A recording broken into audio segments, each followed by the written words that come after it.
teachers, welcome back to my YouTube channel. My name is Jessica Tobin and I am the blogger and content creator behind Elementary Nest. Today we are going to be discussing your to-do list and tackling those tasks at the end of the year. So we're going to be talking about surviving those last few weeks. The next 3 days, I'm going to be doing a video series. So this is video number 1. In the next 2 days, I will be posting video 2 and video 3. If you are not catching this video in live time, you can always go back and I will have the links for the next videos in the description below. Also below, if you want to subscribe to my channel, go ahead and click the subscribe button and that'll give you an alert for when I post video 2 and video 3. So I'm going to be talking today about that huge giant to-do list and how to break it up into more manageable tasks. And then tomorrow I'm going to be talking about behavior and how to kind of work around some of that behavior at the end of the year. And then day 3, I'm going to talk about more tips on how to get all of this stuff done when you are just bombarded with other things going on at the end of the year.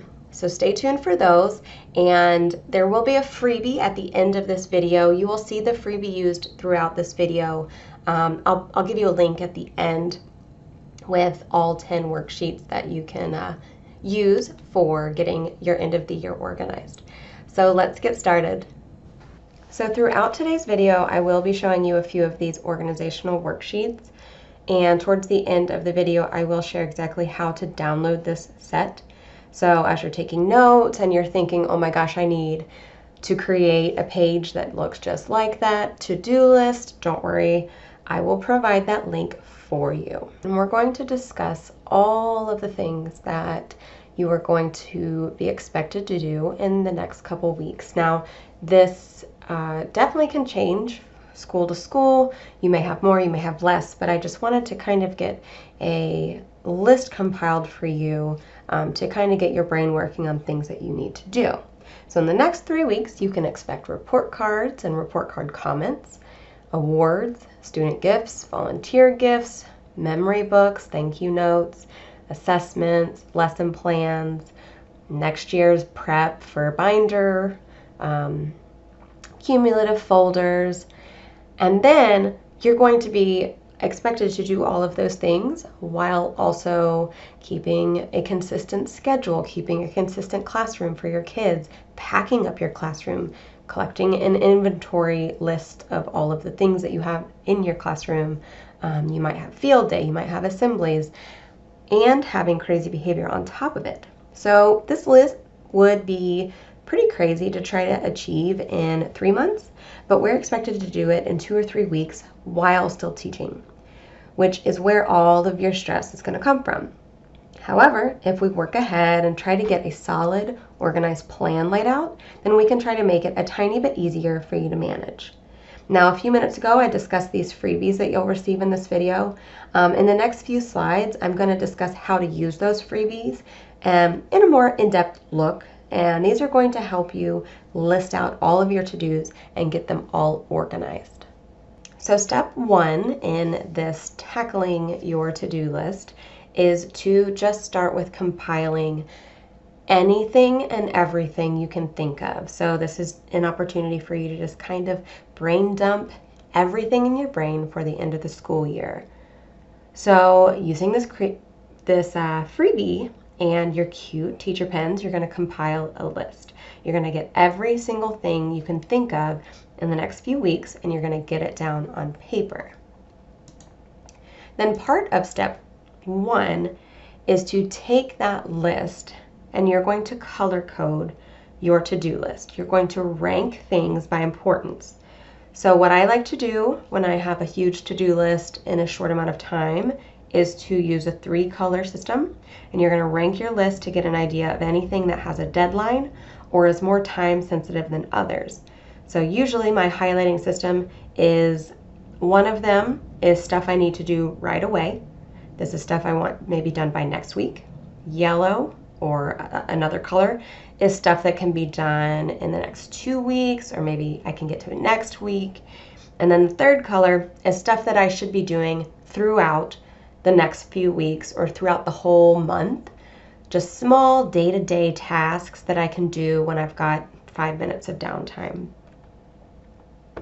And then that's going to bring us to step 2. So you're going to take everything that you just compiled in step 1 on that to-do list, and you are going to look at your time-sensitive tasks and you're going to put them into a somewhat calendar formatted page. You're going to plug the rest of your stuff in according to deadlines. So here's a look at the calendar freebie that you could get in the little freebie deal that I'll give you a link to just a sec. So I used a red pen to write any due dates, and I used an orange pen to write things that I can work on throughout the week, which is stuff that I highlighted in blue from my previous calendar. These are things I can work on 5 to 10 minutes a night instead of waiting until the last minute. For example, if you look at week 1, you can see where it says begin report card comments. So if you split up this task over the next 2 to 3 weeks, you can work maybe 5 to 10 minutes a day and knock out some of those report card comments instead of trying to do it the day before it's due when you're frazzled and drained and tired. Maybe you just came home from a field trip. So if you break them down and do a little bit each day, some of those big, huge, daunting tasks become much more manageable.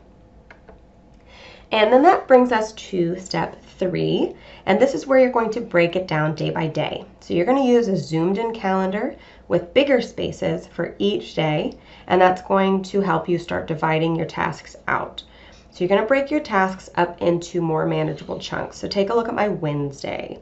On Wednesday, ideally while you're at school or maybe on your planning time, you could write 6 report card comments, gather up writing for kids in the alphabet from letters M to S for those Cum folders. Maybe take 5 or make 5 picture frames for my student gifts. I could think about maybe printing and writing awards for kids with the last names of, M through Z. And then I'm going to finish up my lesson plans, label the summer review packs that I printed out Monday and cut and stapled on Tuesday. So you can see all of these things kind of just build on each other to do a little bit each day to try to get everything completed by those last couple weeks so that you're not doing it all at the last minute. This is going to help you prevent getting burned out, and it's going to help prevent stress. And then on to the very last step, that is to start tomorrow, or even tonight if you're feeling a little inspired to get the ball rolling. So my goal for you is not to stay at school until 8 p.m. Do not take all of this home and do it all in one night. If you plan smart, spend some extra time ahead of time on all of these small little tasks, that'll really help build up so that all of this is done on your last week and you can really enjoy the last couple of days with your students because you're not frazzled trying to get everything finished. So part of step 4 is also going to be really utilizing that time you have at school. Now I know this is not realistic for everybody because not everybody has, a full planning or a full lunch, but if you have a possibility, close your door and use every free second that you have. Use every second of lunch to get a couple things done. Use your recess time if you don't have that on duty. Use that full planning block unless you have meetings or IEP meetings too. If you have that free planning, use that time. Now, I do understand if you're out of school where you have to spend any planning time with your team, then sit down and try to seriously plan so that you can also knock that off of your to-do list. And if you are going to take stuff home, which I'm not a huge advocate for, but I know realistically it happens, every teacher does it, especially at the end of the year, but be pretty strategic about it. Get only the stuff that's on your daily calendar. So what we discussed a couple of slides ago, whatever's on your Wednesday task list, put that in a bag, take that home. Try to work maybe an hour, maybe not less than that, hopefully. Right now, your life and your sanity is more frazzled than ever. You're probably on the edge of burnout. Your kids are crazy. You're ready for the summer. But we're going to try to help you so that you can be smart and work ahead and break everything into more manageable pieces so that you can get everything organized and completed in an easier fashion. Our first topic is report cards. You know that report cards are due on the last day of school or maybe the day after the last day of school, and you know that you're going to have to write comments probably for each student. I have made an editable template for you in PowerPoint that you can grab as part of that 10-page freebie. So what you'll do is type in a report card comment for each kid. Maybe you'll do 3 or 4 kids in one day. And then once report cards come open in whatever platform you use for report cards, you can just copy and paste what you've already written right into the report card, and that'll save you hours right at the end of the year trying to do that all in one night. Now, I have starred grades and attendance at the bottom of this page because I do know you have to wait on those 2 items. You probably cannot get ahead and fill that in early because you will probably be taking grades up until the last couple days of school, and then of course attendance goes up until the very last day. So those you will have to save until the end, but you could try to possibly plug in some of the grades a little bit early. Next topic is lesson plans. If you already have a working template that you use, just go ahead and start planning ahead now for that. I would suggest not waiting until Sunday night to cram all your lesson plans in. Part of the little freebie that I'm giving you, there is an editable bonus lesson plan template for you. If it will benefit you in any way, if you already have something that works for you, just ignore this.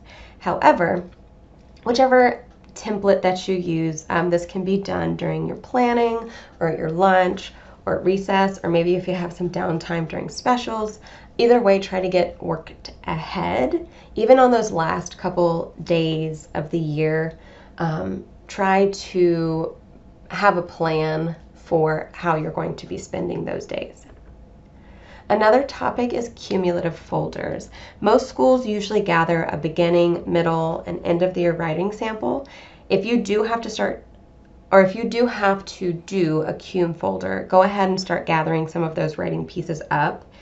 And like I said a few slides ago, gather them in small chunks so you're not spending 4 hours after school in a utility closet trying to find writing samples from August. This also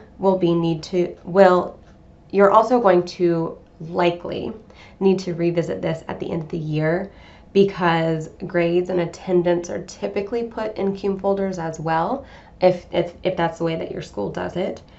So those you will have to do. However, you can start gathering up any writing samples that that your admin may need from your students. Awards, that's something that happens very often. If it is on your to-do list, go ahead, print them out. And in the picture that I show, these are my awards from my Teachers Pay Teacher store. You can print them out in black and white, on Astra Brights, or in color. I'll put a link in the description if you are interested in those, but I would go ahead, get them printed out, maybe go ahead and create a list of who's going to get what, and then start labeling them, maybe 5 or 6 a night, or print them one night, label them the next night, laminate them the third night. Any way to break up that big task will help. Next, we have summer packets. So summer packets are something that is sent home at the end of the school year for the students to practice daily or every couple days in a week. These are to help your students prevent the summer slide when they come back at the beginning of next year. These can be a pain point if you wait until the last minute. So if you have to cram it in on the last week of school, it's going to be kind of overwhelming to try to get that completed when you have everything else going on.